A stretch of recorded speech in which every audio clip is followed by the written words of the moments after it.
আসসালামু আলাইকুম everyone, welcomes to Mim's diary. আবারও চলে আসছি নতুন একটি রেসিপি নিয়ে।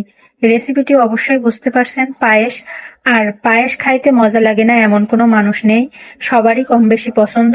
তো চলুন রেসিপিটি একবার দেখে নেওয়া যাক। আমি একটি প্যানের ভিতরে 1 লিটার দুধ নিয়েছি। আর এই পায়েসটি মূলত আমি 1 লিটার দুধ আর গুঁড়া দুধ দিয়েই তৈরি করছি। দুধের ভিতরে সামান্য একটু পানি দিয়েছি আর কয়েকটি তেজপাতা কেটে এর ভিতরে দিয়ে দিব। এগুলো সবকিছু ভালোভাবে জাল করে নিচ্ছি, বলক তুলে নিব। আর সামান্য একটু লবণ দিয়েছি।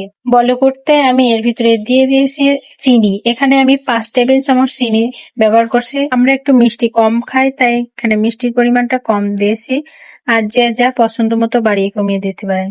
এখানে আমি ফ্লেভারটা ভালো করার জন্য ভ্যানিলা এসেন্স দিয়েছি। চিনি গুঁড়া চাল ব্যবহার করছি। এখানে 100 চিনি গুঁড়া চাল দিয়েছি ধুয়ে রেখে। আর দিয়েছি চীনাবাদাম গুঁড়া। এগুলো ভালোভাবে নেড়ে বেশ কিছুক্ষণ জাল করে নিতে হবে মিডিয়াম টু লো আছে। আর এই ফিরনি বা পায়েস রান্নার মেইন কাজ হলো বারবার নাড়তে থাকা। আর এগুলো বলক উঠতেই দিয়েছি তালের মিষ্টি। তালের মিষ্টি খেতে মজা লাগে আর কালারটাও অনেক সুন্দর আসে, তাই এখানে আমি 1 চামচ তালের মিষ্টি দিয়েছি। এগুলো বলক উঠতে ঢাকনি দিয়ে ঢেকে দিয়েছি। 10-15 মিনিটের মতো ঢাকনি দিয়ে ঢেকে জাল করে নিয়েছি। বলক উঠে একেবারে দুধটি পড়ে যাচ্ছিল, তাই আমি ঢাকনিটি নামিয়ে আবারও একটু নেড়ে চেড়ে দিচ্ছি। সবকিছু উপর নিচে ভালোভাবে দেখেন আমার চাল বেশ ফুটেই আসছে। তো আমি এখন বারবার নাড়তে থাকতে হবে।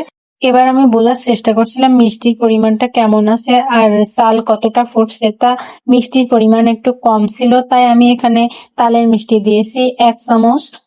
এগুলো আবারও নেড়ে দেবো বেশ কিছুক্ষণ ধরে। আর এটি করতে হবে একেবারে মিডিয়াম টু লো আছে। আর দেখতে হবে কোনো প্রকার যেন তলায় না লাগে। তলায় লাগলে কিন্তু খেতে ভালো লাগবে না, ধরা ধরা লাগবে। তো তারপরে আমি দিয়ে দেব গুঁড়া দুধ। এখানে আমি 1 টেবিল চামচ গুঁড়া দুধ দিয়েছি। গুঁড়া দুধ দিয়েই আবারও একটু নেড়ে নামিয়ে নিব ফিরনি। তো আমার ফিরনি রান্না হয়ে গেছে।